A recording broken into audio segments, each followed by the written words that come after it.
أعوذ بالله من الشيطان الرجيم بسم الله الرحمن الرحيم الحمد لله رب العالمين الصلاة والسلام على رسولنا محمد وعلى آله وصحبه أجمعين Барлык мактаулы кауларыбыз, хәмд сәнәләребез бер Аллаһка гына булсайды. Һәм дә сөйкле пәйгамбәребез Мөхәммәд Мустафа саллаллаһу алейхи ва салламның рух шәрифенә күңелләребезнең түрләреннән чыккан ихластан булган салават шәрифәләребез ирешсә иде.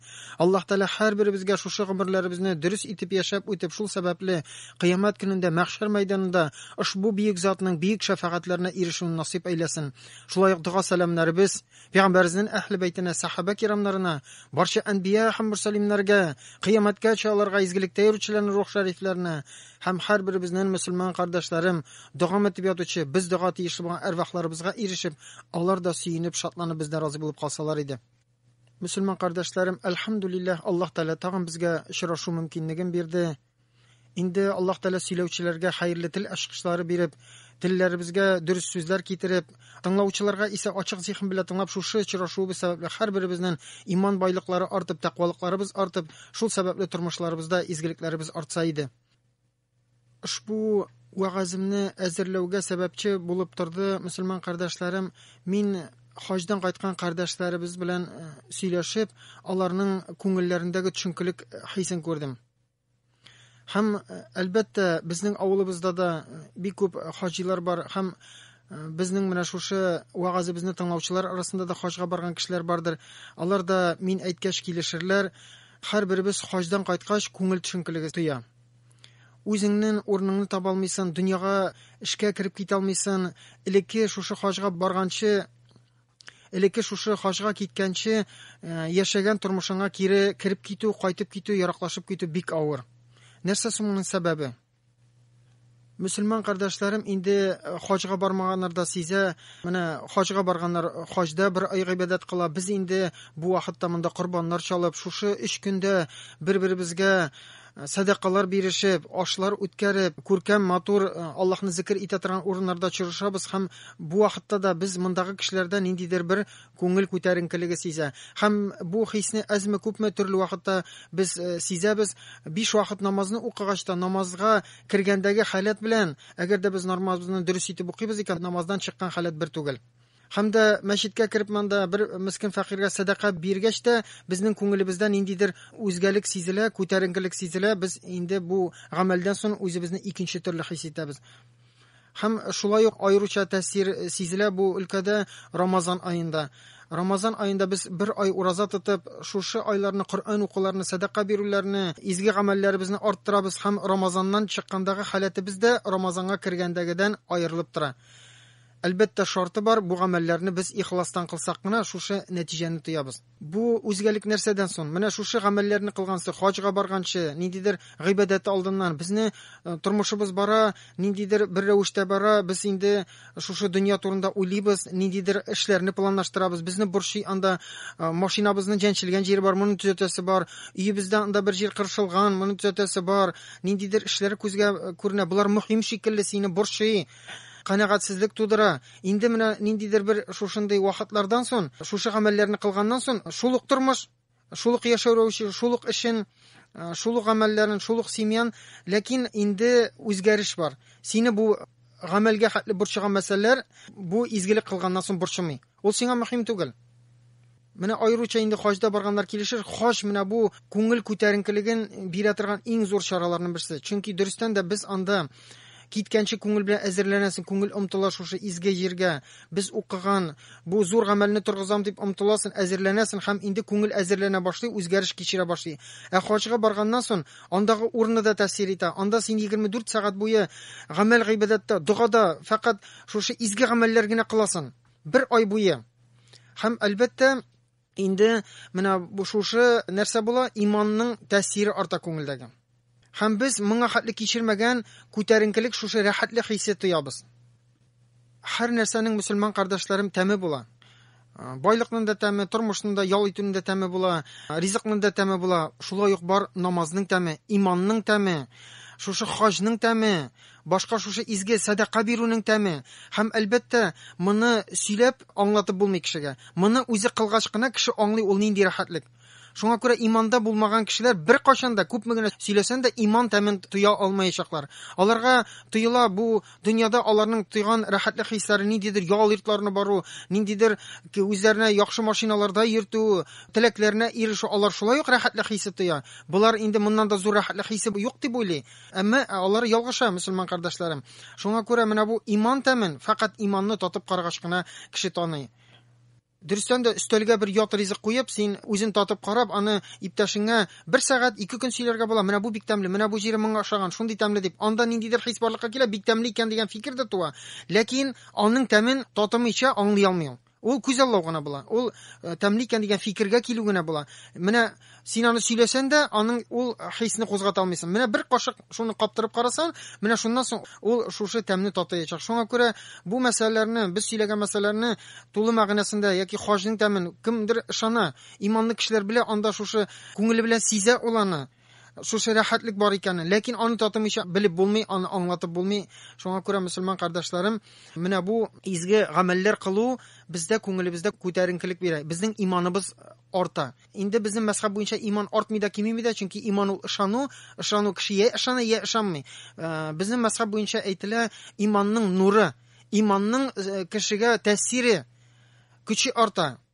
Шуңа күрә мөселман кардәшләрем, менә бер генә сәбәбе бар иманның артуы. Һәм инде хаҗдан кайткан кешеләр авырый, аңламый нәрсәгә шулай Мәккәне, Мәдинәне сагына, беренче кайткан вакытларда инде беркем белән сөйләшәсе килми, эшенә барса да ул аннан тәм тапмый, аны элек борчыган мәсьәләләрдә борчымый, аны машинасы җәнчелгән булсын, ул аңа игътибар да итми, ул аны борчымый бөтенләй. Һәм ниндидер өендә эшләп бетермәгән эшләре элек планлаштырган, аны этәрми, ул аны кызыктырмый.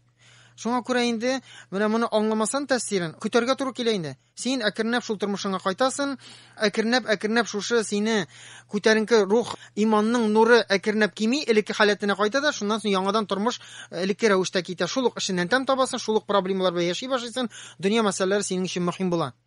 Әлбәттә, менә бу хисне бөтен кешене саклыйсы килә. Бу тәмле шушы хисне югалтасы килми. Мөселман кардәшләрем, аны булай гына саклап булмый. Менә син 1 ай хаҗда ниндидер тәүлегенең күп өлешен гамәл гыйбадәттә үткәрден икән, изге гамәлләрдә үткәрден икән, кайткач андагы шикелле гамәлләр кылып булмаса да, анда тәваф кылып булмый иде, шулай бит.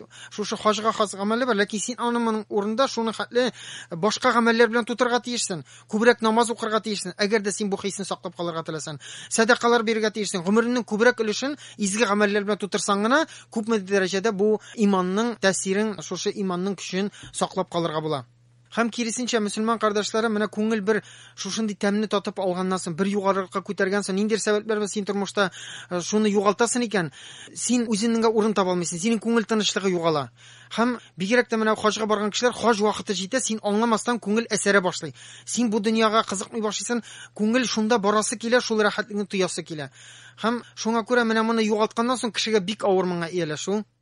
Һәм ул гомер буе шушы халәтне тели. Мөселман кардәшләрем, менә шушы һәрбер без санап киткән гамәлләрне уйлап карыйк та, уйлыйк әле. Менә хаҗга киткәнче син бер үк эштә эшлисең, шул ук семьяң, хатының бар, балаларың бар. Шул ук син китеп бардың, 1 ай турып кайттың, бер нәрсә үзгәрмәде. Шул ук хатын, әле хатының сиңа тагын да елмаебрак, тагын да сине сагынып каршылап, балаларың да киткәнчегә караганда сине сагынып 1 ай эчендә тагын да яхшырак мөгамәлә белән сине каршы алалар. Шул ук машинан булырга мөмкин, шул ук өйгә кайтасың, шул ук эшеңә кайтасың. Нәрсә үзгәреш бар? Үзгәреш булырга тиеш түгел, нишләп элекке шикелле түгел? Аңлыйк, мөселман кардәшләрем, безнең анда иманыбызның нуры артып кайта. Һәм шул иманыбыз сәбәпле без бу тормышка икенче караш белән карыйбыз. Шул ук нәрсә булса да, шул ук тормыш. Бер нәрсә тормышта үзгәрмәде. Димәк, бу ниндидер тыштагы сәбәпләр түгел икән, тыштан эзләмик, безнең күңелебездәге сәбәпләр, иман нуры арту сәбәпле. Инде мөселман кардәшләрем, сәбәбен белдек. Менә шуны нәрсәгә төшәсен ул бездә? Кайбер вакытта шу изге гамәлләр кылгач күтәрелеп китә дә, аннан соң инде төшеп китә. Инде берсен әйттек, әлбәттә моны саклау өчен даим шушы изге гамәл кылырга кирәк, ул моны арттыра. Нәрсә төшерәсен аны? Инде галимнәр безгә моңа җавап бирде. 2 нәрсә иманны төшерә, иманның нурын киметә. Иң беренчесе ул дөнья ләззәтенә табыну. Дөнья ләззәтен куллану бар, монсы рөхсәт ителә мөселманнарга да, һәм дөнья ләззәтенә табыну монсы тыелган.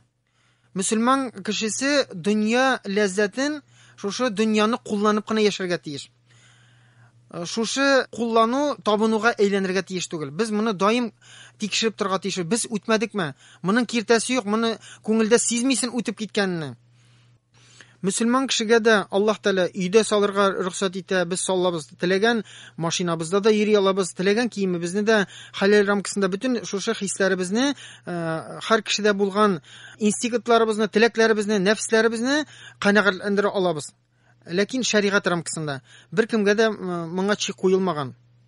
Дөрес аңлыйк. Ислам безне кысмый бер нәрсәдә дә. Ләкин нәрсә белән аерыласың? Ничек үзеңне бәяләргә соң? Нәрсә ул дөньяга табыну, нәрсә ул дөньяны куллану? Мөселман кардәшләрем, әгәр дә безнең шушы дөньяви теләкләребезне канәгатьләндерү, шушы нәфисләребезне ләззәткә китерү сәбәпле Аллаһ Тәаләгә гыйбадәт кылу авырайса, бу дөньяга табыну була. Менә шушының белән үзебезне тикшерә алабыз. Син нәрсәдән тәм табасың? Намаз укыдыңмы? Башка дөньяви нәрсәләрдәнме? Анда футбол карыйсың, намаз вакыты керде, юк, син футболны калдырмыйсың. Футболны карап бетерәсең, аннан соң буш вакытта тиз генә намазыңны укып аласың. Димәк, син футбол яратасың тормышта. Футболны карауны өстен куясың намаздан. Димәк, ул синең намазыңа кимчелек китерә. Син эшне сайлап алдың, эшендә намаз уку мөмкинлеге юк. Намазларны кушып укыйсың. Димәк, син шушы эшенне, дөньяны куллану, дөнья ләззәтенә ирешү юлын син гыйбадәтеңнән өстен куйдың. Гыйбадәтеңә зыян килә. Син намаз ягын сайламыйсың. Тукта, минем намазыма кимчелек килә бит әле. Бу эшемдә мөмкин түгел. Әйдәле эшемне алыштырыйм әле дип син сайламыйсың. Җомга намазы фарыз, син җомга намазына бармыйсың, чөнки синең эшең яки башка дөньяви эшләрең килеп чыкты, син өстен күрәсең. Синең ниндидер теләкләрең бар, нәфсләрең бар, син шуны өстен куясың һәм бу вакытта шушы гыйбадәт урынына алыштырасың. Акча эшлисең дә син аны нәфсеңнең төрле теләкләрен канәгатьләндерүгә юнәлтәсең, бер дә садака бирәсең килми. Закатны чыгармыйсың, гышны чыгармыйсың. Димәк, мөселман кардәшләрем, әгәр дә бу хисләр күңелебездә шундый икән, без димәк дөньяга табына башлаган булабыз. Бу безнең гыйбадәтебезгә зыян китерә.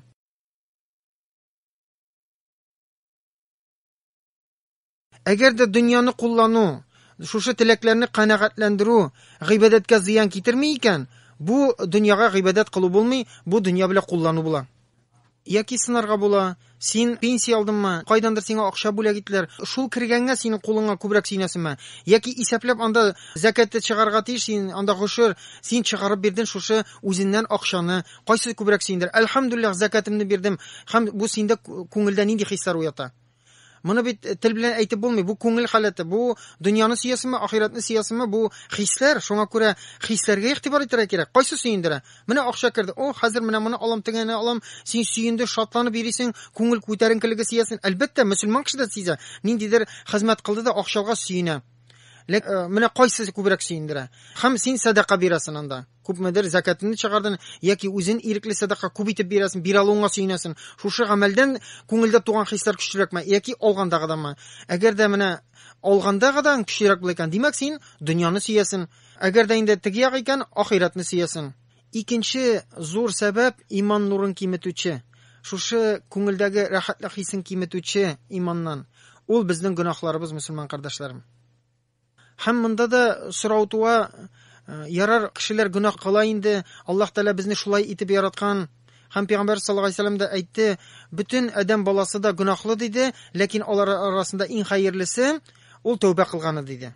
Аллаһ Тәала безне шулай яратты, һәм Пәйгамбәр әйтүенчә гөнаһсыз кеше алар бармак белән санаулы гына булган. Бүтүнләй гөнаһсыз кеше ул Яхья алейһиссалам. Һәм инде калган изге кешеләр булган, тормышларының күп өлешләрен бик әз гөнаһлар белән һәм гөнаһсыз яши алган. Ләкин мөселман кардәшләрем, нишләп кеше гөнаһка керә соң? Аңладык, гөнаһ кылгач, моны һәрберебез сизә. Пәйгамбер саллаллаһу алейһи ва сәллям да әйтте, кеше гөнаһ кылган саен күңелендә бер каратап барлыкка килә. Әгәр дә ул тәүбә кылмаса, гөнаһ кылуын дәвам итеп яшәсә, аның күңелен шушы каратаплар чорнап ала да, ул каратап белән каплана һәм күгәрә диде. Күгәрек. Менә ниндидер тимергә таплар чыкса, яки раковинага таплар гына булса, аны ниндидер раствор белән чистартып битереп була. Әгәр дә инде күгәрек була икән, ичкә үтеп керә, моны инде бер нәрсә чыгарып кына ташлый аласың. Күгәрекне битереп булмый. Шуңа күрә менә бу гөнаһлар сәбәпле күңел карала. Әле каралган гына булса төзәтеп була тәүбә белән, изге гамәлләр белән моны чистартырга була. Әгәр дә инде менә шул Пәйгамбер саллаллаһу алейһи ва сәллям әйткән күгәрек халәтенә үтсә, бу кешегә бер нәрсә тәэсир итми. Аңа гөнаһсы гөнаһ түгел, һәм ул хакыйкатендә аңламый, аның күңеленә пәрдә куела. Алла сакласын. Инде менә балалар да бит, һәрберебез туды. Һәр кеше туа, туганда бер гөнаһсыз булып туасын. Ләкин тормышның кайсыдыр этабында кеше әкренләп бара-бара, Алла сакласын, беренче тапкыр хәмер ичә, беренче тапкыр кешене рәнҗитә, сүзе белән рәнҗитә, кешегә суга. Һәм көннән-көн бу түбәнлеккә төшә, гөнаһлар артканнан арта. Аннан соң инде бу гөнаһ икенче, өченче, дүртенче тапкыр китә.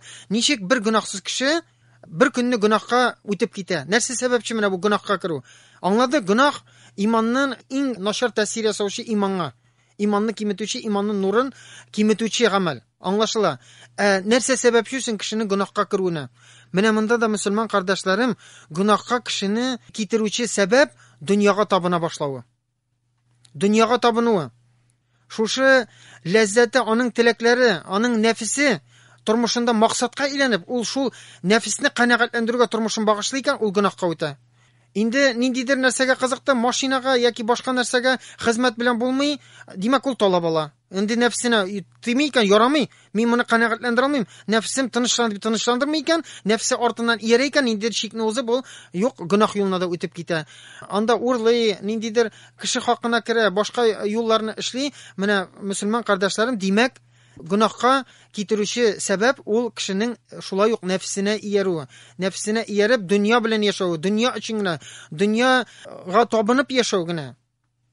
Инде кеше бар, иманлы кеше бар, һәм имансыз кеше бар. Имансыз кеше асылда үзе дә аңламастан, ул инде шушы дөнья белән яшәүче, ул Аллаһка да ышанмый, ахиратка да ышанмый, бөтенесен инкар итүче кеше, кафир дигән сүз инкар итүче, имансыз. Ягъни иман мәсьәләләрен ул инкар итә. Шуңа күрә бу кеше әлбәттә дөнья белән яши. Бу дөнья аның өчен мөһим, дөньяга табына. Һәм көннән-көн бу тормышта ул менә бала вакытта без чиста пак булып туабыз, ул көннән-көн түбәнгә төшә. Монда бәлкем ул байлыгы да артады, дәрәҗәсе артадыр, киемнәр дә яхшырадыр, туган шартларда, ләкин ул кеше буларак, адәм буларак шушы дөньяга табыну сәбәпле түбәнгә төшә. Инде иманлы кешеләрдә, менә шайтан, безнең яндагы шайтан, кешене менә шушы гөнаһка батыра. Гөнаһка баттымы, нәфсенә иярдеме, ул исламны кабул итми. Инде кемдер үзен җиңеп, тормышның ниндидер сәбәпләре, Аллаһ Тәала безгә гел ярдәм кулысы ба, ниндидер китаплар туры китерә, ниндидер вагазчыга туры киләсен. Инде бу гына сүз белән генә үтми икән, аңламый икән кеше, Аллаһ Тәала ниндидер сынаулар биреп карый, кешенең күңеле йомшарып китмәсме икән, дингә килмәсме икән, ниндидер сәбәпләр белән шушы Аллаһ тормышта китергән ярдәм кулын сузган вакытта кеше инде иманга кирип китә. Һәм намазын торгыза, уразасын торгыза, дин юлына керә, халал белән харамны айыра, халал белән яши башлый.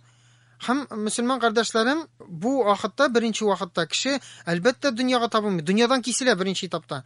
Аны дөнья кызыксындырмый, элекке гөнаһларын ташлый, инде нәфс теләгенә иярмий, шушы намаздан, гыйбадәтенә, исламда яши башлый. Әлбәттә, менә шушы дингә килгәнче шайтан якын җибәрми кешене. Намаз турында ишетсән, кая намаз укыйсың, син балаларны үстерәсең бар, пенсиягә чыгарсың, башыңды да катырып бирмә. Менә пенсиягә чыгарсың да басырсың. Булды, пенсиягә чыкканчы башыңды катырма, уйлама да бу турыдан. Анда нинди гышыр, нинди закат, садакасы бирү ди. Әле минем балаларымны үстерәсе бар, менә баланың аяк киеме тузып бара, анда укыйсы бар, укуына түлисе бар, менә үйне зурайтасы бар, машина аласы бар, балага ярдәм итәсе бар. Шайтан әйтә, син моны кабул итәсең, нинди закат анда? Уйлап та карама, исәпләп та карама, әнә килер бер вакыт түләрсең, булыр. Һәм шуңа күрә шайтан якын җибәрми кешене. Инде яра син торгыздың ди, намазларны торгызны, Аллаһ Тәала бу иманга килгән кешегә әйтми инде, син иманнан кире кайт дими. Инде ышанды, монда шайтан бу рәвешле безнең белән көрәшми. Монда мәгънәсез бу кешегә иманнан кайтган, иман тәмен татыган кеше булса дөрестән дә, иманны кабул итеп бер татыга син инде бер нәрсә дә, беркем дә сине алдалый алмый. Бу тәмне бер татыгач башка нәрсәгә омтылмыйсың. Әгәр дә син исламга хәл теге тормышны татып караган булсаң, бу вакытта шайтан кызыктырып берничек тә теге тормышка кайтара алмый. Кайчан син шундый тәмнәр татып карадың? Шайтан әйтми, намазын ташла дип әйтми. Намаз укыма дип әйтми, чөнки кеше намазга басып, әгәр дә ул намазның тәэсирен тойса, чын ихластан укып моны башка бер ният белән намазның тәмен татыган булса, бу кешегә мәгънәсез моның намаз укыма дип әйтү. Киресенчә ачу гына чыгарга мөмкин. Һәм башка шундый гыйбадәтләргә дә шайтан безгә уже каршы килми, ураза тотма дип әйтми, яра, кагылмый. Иреккә калдыра, ләкин шайтан нишли башлый. Шушы халал эчендә, ислам дине эчендә нәфесен үстерә башлый. Һәр кеше әйтә, менә хәләл юл белән таптым акчаны, мин аңа яхшы машина алам, мин аңа өемне зурайта алам, яхшы ризык ашый алам, балаларымны яхшы киендерә алам, яхшы уку йортларына бирә алам ди. Һәм шайтан менә шушы бернинди гөнаһ юк. Хәләл мал үзең теләгән җиргә тотасың, син шушында нәфсеңә ияреп китәсең. Үзең дә сизмәстән син хәзер яшисең, көннән-көн синең өеңне яхшыртасың килә. Хәләл гөнаһ түгел. Яхшыртасың, машинаны арттырасың, яхшырагына кызыккан сайын нәфсең тели, аласың хәләл эчендә. Тормышыңны яхшы ризыкка күнектердең, балаларны яхшы тормышта үстердең, гел киемнәрен алыштырып торасың. Хәзер бер көнне ниндидер сәбәпләр белән син чиккә җитте. Менә синең көннән-көн алга барды, бер көнне аның хәле акча керми, ләкин нәфс туктап кала алмый. Хәзер туктап шушы булганда шөкер кылып, шул яшисе бар, яки көннән-көн өстен таләп итә. Бер көнне син чиккә җиттең, синең мөмкинлеген юк. Хәләл рамкасында бу нәфсеңне канәгатьләндерә мөмкинлек юк. Һәм малайын ел сайын кием алыштырдың, син бу ел алмасаң, ул үпкәли, яна күршесе алган. Син машинаңны йөрдең, елдан ел алыштырдың, мысына канәгать түгел, тегесен аласы килә хәзер. Күңелдә ризасызлык, нәфс бит таләп итә. Канәгать түгел тормыштан. Күрше тагын да яхшырак үй салды, балага квартира алып бирәсе бар. Анда ничек баланы җибәрәсең, балан кайта да әйтә, менә анда күрше яхшырак телефон алган кыз, минеке, нәрсә мин аннан киммени? Минем кием анда узган ел алган мин сабак, мин аны хәзер нәрсә бу ел киеммени? Димәк, чиккә бардың. Хәләл менә шунда нәфескә ияреп китәсең, син нәфес артыннан харамга керәсең. Шуңа күрә шайтан бик яхшы психолог. Ул безнең хәләл ичендә мөселман кешене нәфсен канәгатьләндерүгә омтыла. Һәм сиңа җитми, син акча мөһим була, син намазларны кушып укый башлыйсың. Намазларыңа игътибарлы түгел, намаз укысаң да аның хушугы юк. Син аны укыйсың, йөгереп килеп кердең дә, намаз эчендә үзеңнең ниндидер эшеңне эшләдең, пристроенны салдың, ашыңны пешердең, кием тектең, балаңа әйбер алдың, тормыштагы башка планнарны корып аттың, бу намаз түгел. Тышкы ягы бар, ички ягы юк. Шуңа күрә галимнәр мондый мөселманнар турында әйттеләр, Аллаһка сәҗдә кылалар, ләкин дөньяга гыйбадәт кылалар диде. Сәҗдәсе дә бар, намазы да бар, уразасы да бар, ләкин аны ички халаты юк, тышкы ягы бар, ичи юкка чыккан, ичендә нәфис. Allah сакласын мөселман кардәшләрем. Инде менә шул шайтан безне хәләл ичендә нәфсебезгә, дөньяга табынучы итә дә, шул сәбәпле без бер диннән чыгып та китәргә мөмкин, әгәр дә үзебезне кулга алып, юк мин харап булам бит, тукталы улым, әйдә бер нәрсә җыртылмаган 3 ел киеп булайланы дип, анда кидерәсен, яки тормышыңны бу өйне атартып бара алмыйбыз, сатабыз да кичкенәсенә кайтабыз. Бу машина ярап тора әле, давай мөмкинлегебез юк икән, әйдә сатыйк та арзаннарыгын алып торыйк. Ну моны кире кайту бик авыр, мөселман кардәшләрем. Шуңа күрә, менә бу гынахтан саклану өчен галимнәребезнең күрсәткән кагыйдәләре бар безгә. Исламнан алып, шушыларны тикшереп, шу мәсьәләләрне гынахка кирип китмәс өчен без галимнәр күрсәткән кагыйдәләрне сакларга тиешбез. Белергә тиеш бу кагыйдәләрне. Белеп торыйк, әгәр дә бу кагыйдәләрне үтәсәк, шайтан безне дөньяга да табындырмый, дөньяга нәфсебезне дә үстерә алмый, безне нәфскә дә ияртә алмый. Бу бит аны чамалап калып булмый. Бүген әйтәсең, хәләл бит әле, тукта, менә моңа хәл аламыйм, балам менә киен алмады кеше шикелле, менә бүген мөмкинлек килде. Әйдә киендерим әле мине яхшырак итеп. Яхшырак уку йортына кертим әле мин аны. Шуңа күрә менә бу кагыйдәләр шайтанга киртә куя, безгә нәфсебезгә киртә куя. Беренчесе, без шундый кагыйдәне алырга тиешбез. Аллаһ Тәала нәрсәне начар диде, шуны начар дип белергә тиешбез. Шулай кабул итәргә тиешбез. Һәм Аллаһ Тәала нәрсәне яхшы диде, ул безнең өчен дә яхшы. Без фикеребездә киртә куярга тиеш. Аллаһ Тәала яхшы дидеме бер нәрсәне, ул безнең өчен дә яхшы. Һәм Аллаһ Тәала начар дигән нәрсә безнең өчен дә начар. Аллаһ Тәала намаз укыгыз диде, фарыз әйберләр иң яхшы сезнең тормышыгызда кылырга тиешсез, өстегездәге бурыч, бу бик яхшы нәрсәләр, бик саваплы, бик изге нәрсәләр диде. Без шуны шулай кабул итеп торгызырга тиеш. Аллаһ Тәала нәрсәне харам диде, безнең өчен харам, начар. Җәмгыятьтә бәлкем башка фикердер.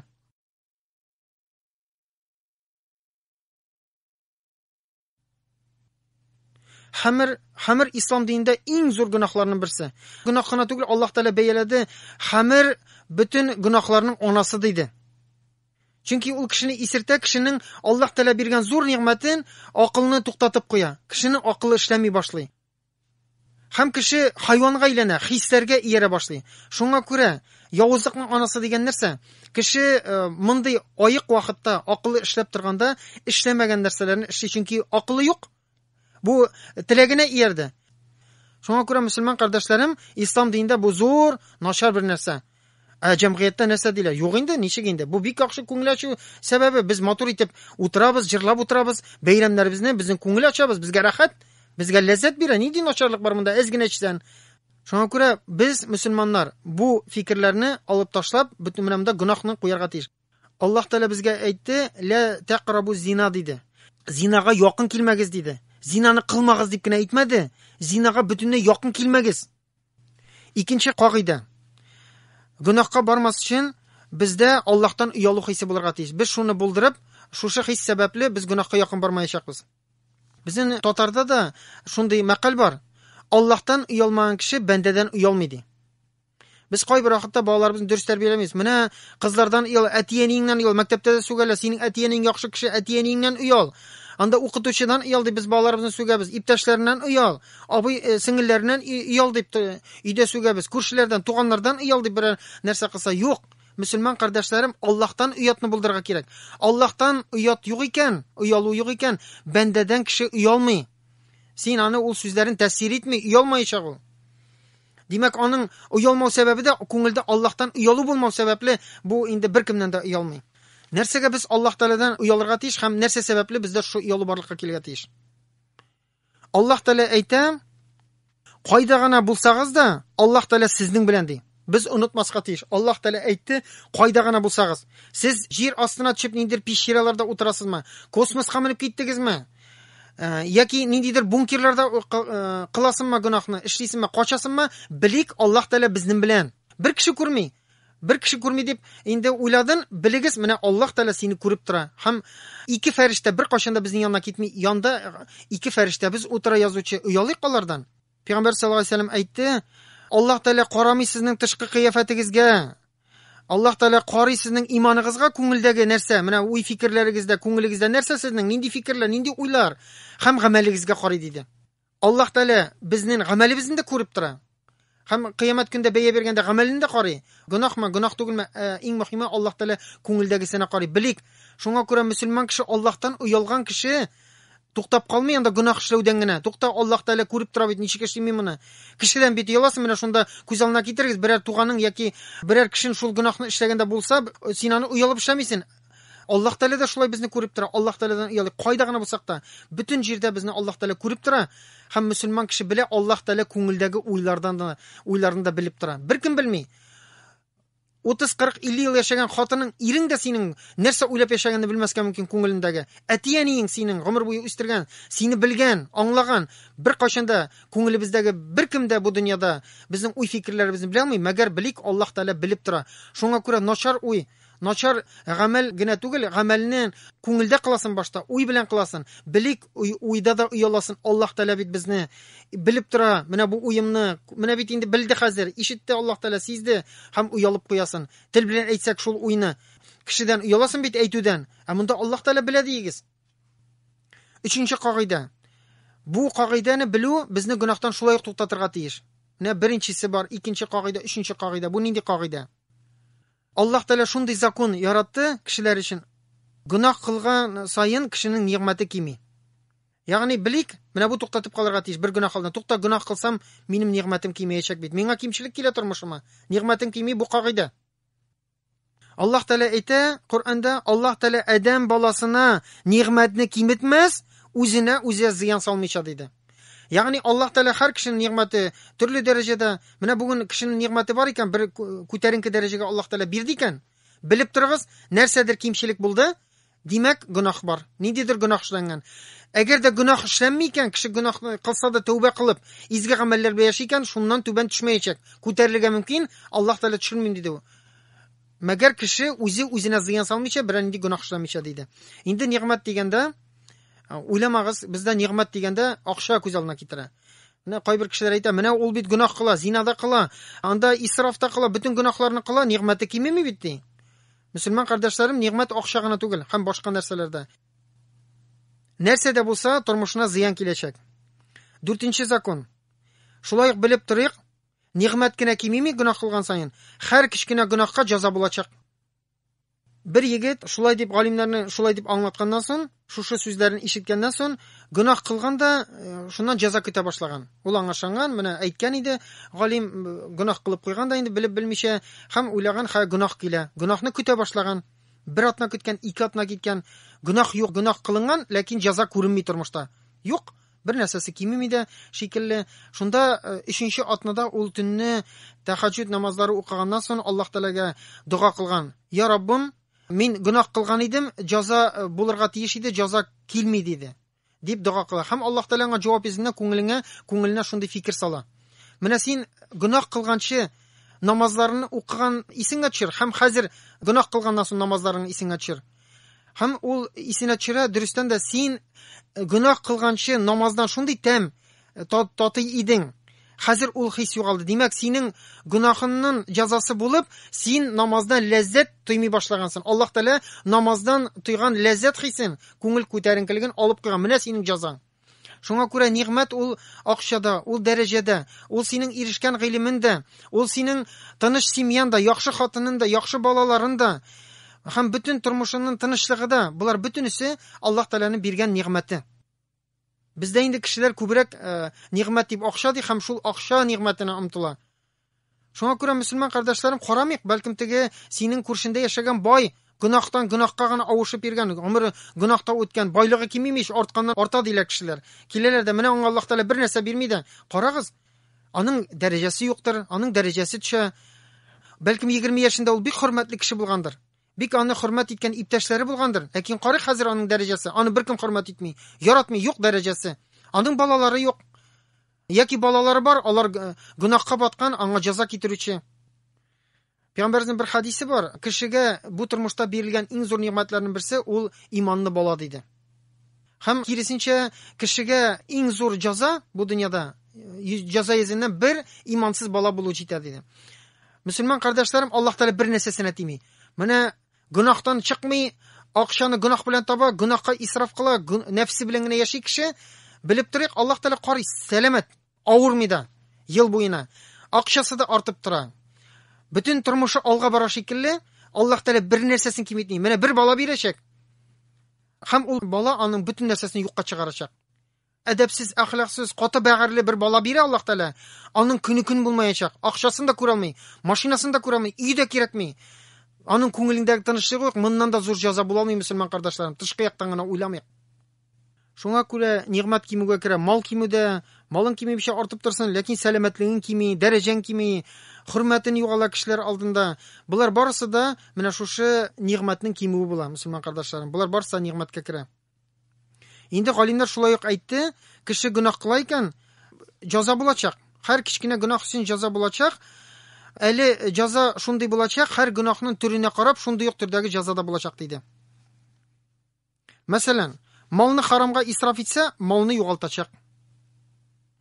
Endi molni isrof qilу narsa, isrof deganda eng tub ma'nosi isrofning molni haromga tutuv isrof bo'ladi.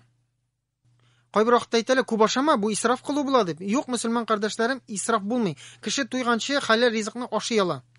Agarda endi u hisoblamish yara ortib qolsin, uni toshni men baribir deb bu qilaykan bo'lsa isrofga o'tib ketasin. Lekin sen ushodi ekan, halol oqsham bor ekan, bir ko'lmak ol. Kimlardir o'yli ikkinchi ko'lmak ama bu isrof bo'ladi endi. Kerakmi ishini birsigina jita? Yo'q, isrof bo'lmay. Shu ekan, halol kiyim olasin ekan, halol oqsha olasin ekan, bu ruxsatda bu isrof bo'lmay. Shunga ko'ra u ko'zlikdan qarasam butun narsa isrof bo'larga mumkin. Bizga uyda jitarga mumkin 20 kvadrat metr yashar uchun.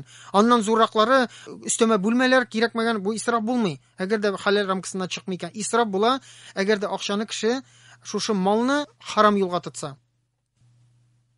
Shunga ko'ra kazino unda harom aybirlarga tutagan, isrof qilaykan, bilib turig'iz, bu qachonda bo'lsa molni yo'qoltacaq. Bugun tugalaydi, bugun deb o'ylamag'iz.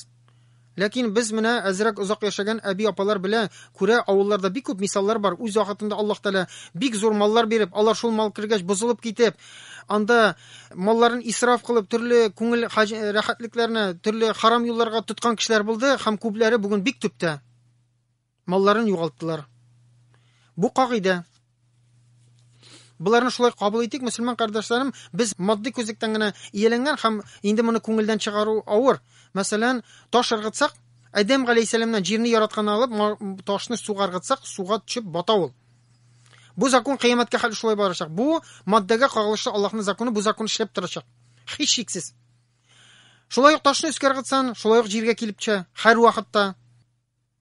Mana bu da shunday ruhiy zakonlar, turmush zakonlari.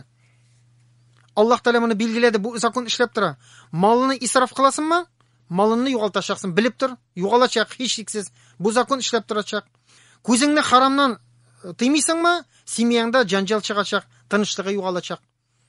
Шуңа күрә кемнәрнең матур гына яшәп ятканда кайбер көннәрне семьяда аңламаган җирдән кычкырыш, талаш, балалар, уллар, әтияни, тынычлык юк, семьяга кайтасың, тынычлык юк. Югалды икән, димәк, сәбәбе күзеңне зинадан сакламыйсың. Урамда хатын-кызларны яки ирләр хатын-кызларны күргәндә күзләрен сакламыйлар, анда монда иң мөһиме күзне саклау. Димәк, бик күп шушы күзеңне харамнан сакламыйсың икән, харам нарсадан белеп торыгыз, тормышыгызда занжал чыгачак. Тормышыгызда проблема бар икән, тынычлыгыга киресенчә, димәк, саклый башлагыз күзегезне. Алыгыз бүтән харам күренешләрне битерегез, карамагыз.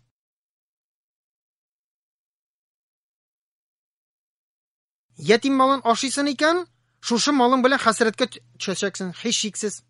Bu zakon. Монда ятим хакын ашау нәрсә ул? Закат бирмәү. Бүген бик аз кешеләргә закат бирә. Әгәр дә кешенең бүген көндә 150-180 мең алтын бәясеннән чыгарганда инде шуннан артык түгелдер. Акчасы булып, шул 1 ел буе аның кулында торса, менә шуннан артык булган акчаларның маллардан 40тан бер өлешен анда хайваннарның бакча җимешләренә гошыр, булар мәҗбүри садакалар. Булар синең хакын түгел. Буларны Аллаһ Тәала сиңа бирде, бу 10ннан бер өлеше яки 40тан бер өлеше шушыларның. Син аны мискин фәкыйр ятимнең өлеше үзендә калдырасың икән, син аларның хакын ашыйсың. Ләкин мөселман кардәшләрем, менә нәфис инде шундый нәрсә инде ул. Нәфисне җиңеп булмый аны. Белеп торыгыз, аларның бу саклап калган, мин таптым аны, мин тырыштым аны, мин булдырдым аны дип тәкәбберләнеп, бу малны үзенеке дип атаган карап, үзенеке түгел. Ятимнәр малын ашыйсың, кеше хакы ашыйсың. Шушы малың белән хәсрәткә төшәчәксең. Яки син шушы машина алдың бәрелеп, синең проблемаларың чыкты, сәламәтлегең китте, хәсрәткә китерде. Шушы мал сәбәпле башка тормышта проблемаларың барлыкка киләчәк. Һәм бик тә күркәм Аллаһ Тәаланың вәгъдәсе бар. Ир белән хатын гөнаһсыз яшәсә, нигъмәтен, ризыгын арттырам диде Аллаһ Тәала. Мөселман кардәшләрем, менә шушы гөнаһсыз яшәргә өйрәник. Нигъмәт дигәндә акча дип күз алдына китермәгез. Акча түгел ул нигъмәт. Әле акча иң кирәкле нигъмәт тә түгел бу дөньяда. Ул киресенчә бик сынау нигъмәт. Аны Аллаһ Тәала бирә икән, ул сынауны үтү. Шушы мал сәбәпле нәфсеңә ияреп, дөньяга тамынып китүең бар. Алла сакласын. Шуңа күрә нигъмәт ул семья тынычлыгы. Ир белән хатынны бергә матур итеп яшәү, яхшы балалар, эштә хөрмәт, күршеләр белән матур яшәү, күңел тынычлыгы, булар барысы да нигъмәт һәм акча нигъмәтеннән яки мал нигъмәтеннән булар өстенрәк мөселман кардәшләрем. Һәм тагын бер 5нче кагыйдә бар мөселман кардәшләрем, инде менә шушы иман түбәнлегенә төшмәс өчен без ниндидер изгелекләребезне кичерергә тиеш түгел. Тукта, пенсиягә чыккач намаз укыйм. Тукта әле, менә аз гына әҗәтләремне түлим дә, анда балаларымга ярдәм итим дә, аннан соң садакалар бирә башлармын дип кичектермәгез. Беребез дә белми. Кайчан без бу дөньядан китәсен. Һәм әгәр дә без кичектереп яшибез икән, без гөнаһка төшкәннән дә төшәбез. Бәлкем син пенсия яшенә җитәрсең, ләкин әле бу вакытта аңлыйдыр инде намаз кирәклеген, ләкин 50 яшенә җиткәндә син намазның кирәклеген аңламау дәрәҗәсе, син гөнаһ сәбәпле караңгылыкка төшәсең. Аллаһ Тәала Бакара сүрәсендә Аятул Курси аятларында шундый аят китерә безгә. Аллаһның якыннары яки сөйклеләре, вәлиләре, алар шундый кешеләр, алар иман китерделәр Аллаһка. Менә шул кешеләрне Аллаһ Тәала караңгылыктан яктылыкка чыгара, нурга чыгара диде. Бу инде мөселман кардәшләрем тирән мәгънәдә сүз. Шуңа күрә Аллаһ Тәала әгәр дә кемдә Аллаһның шушы иман китереп, гыйбадәт кылучы булып яшәсә, Аллаһның дусты була, Аллаһның дусты булган кешеләрне Аллаһ Тәала шушы караңгылыктан яктылыкка чыгара диде. Бу инде шушы иман яктылыгы, иман нурларыбыз арта, гыйлем яктылыгы, син бөтенләй икенче төрле аңлый башлыйсың. Синең рухи яктылык, синең әхлак, адаб сыйфатларын яктылыкка чыга, үскә күтәрелә. Ягъни син көннән-көн адәм буларак югарылыкка, яктылыкка, нурга барасың. Һәм Аллаһ Тәала әйтә, аннан соң дәвам итеп, шундыйлар ди, кемнәр кафирләр ди, кафир инкар итүчеләр. Ягъни Аллаһны инкар иттеләр, иманны инкар иттеләр.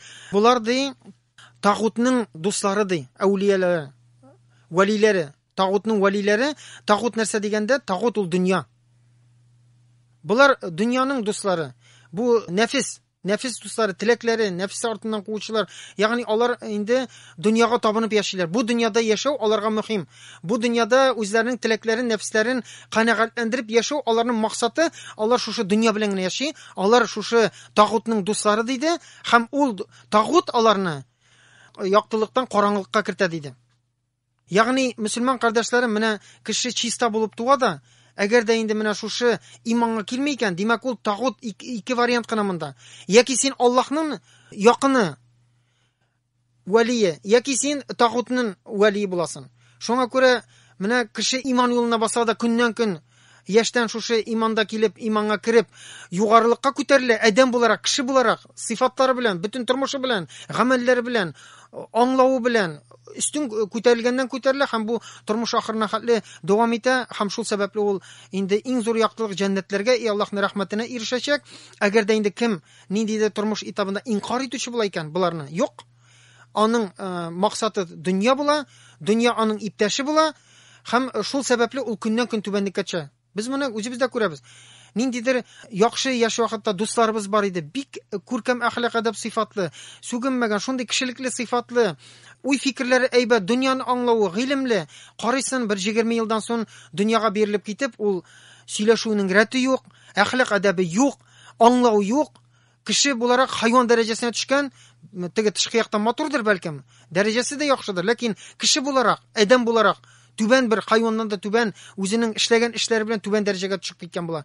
Шуңа күрә менә бу Аллаһ Тәгаләнең вәгъдәсе, андый кешеләр диде, кем дөньяны сайлады, алар көннән-көн түбән төшәчәкләр, караңгылыкка төшәчәкләр. Һәм Аллаһ Тәгалә өстәп куйды. Менә шушы кешеләр диде, кем дөньяга табына, тагутка табына, бу кешеләр җәһәннәм әһелләре диде, һәм алар анда мәңгелек калачак диде. Алла сакласын, мөселман кардәшләрем. Шуңа күрә Аллаһ Тәгалә шушы тормышыбызда яшәгәндә зур гыйбадәтләрдән соң, зур бәйрәмнәрдән соң, шундый саваплы эшләрдән соң, күңелебездә туган күтәренкелек хису, күңелебез белән иманыбызның югарылык ирешкән дәрәҗәләрен саклап яшәүне насип әйләсен. Түбән төшмичә, шушы көннән-көн яктылыкка, кеше буларак, адәм буларак, мөселман буларак көннән-көн югары дәрәҗәгә күтәрелеп, һәр як белән бу дөньядан иман белән китеп, Аллаһ Тәгалә рәхмәтләренә, ярдәмнәренә ирешүне Аллаһ Тәгалә насип әйләсен.